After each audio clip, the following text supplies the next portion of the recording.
ਤੋੜਾ ਤੂਤ ਦਾ ਜੇ ਧੋਵੇਂ ਨਾ, ਜਰਾਨਾ ਜੱਟ ਦਾ ਜੇ ਭੌਵੇਂ ਨਾ।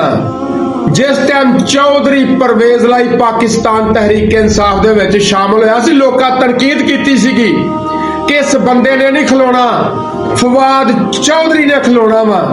ਤੁਸੀਂ ਵੇਖਿਆ ਹੋਣਾ ਕਿ ਫਵਾਦ ਚੌਧਰੀ ਹਫ਼ਤੇ ਬਾਅਦ ਹੀ ਟਰ ਹੋ ਗਿਆ ਸੀਗਾ ਤੇ ਚੌਧਰੀ ਪਰਵੇਜ਼ ਲਈ ਜੱਟ ਪੁੱਤ ਅੱਲਾ ਦੀ ਰਹਿਮਤ ਦੇ ਨਾਲ ਇਮਰਾਨ ਖਾਨ ਦੇ ਨਾਲ ਵਫਾ ਕਰਦਿਆਂ ਹੋਇਆ, ਮੁਹੱਬਤ ਕਰਦਿਆਂ ਹੋਇਆ ਡਟ ਕੇ ਖੜਾ ਰਿਹਾ ਤੇ ਅੱਜ ਅੱਲਾ ਦੇ ਹੁਕਮ ਦੇ ਨਾਲ ਸੁਰਖਰੂ ਹੋ ਕੇ ਬਾਇਜ਼ਤ ਆਪਣੇ ਘਰ ਪਹੁੰਚ ਗਿਆ, ਆਪਣੀ ਫੈਮਿਲੀ ਕੋਲ, ਆਪਣੇ ਬੱਚਿਆਂ ਕੋਲ।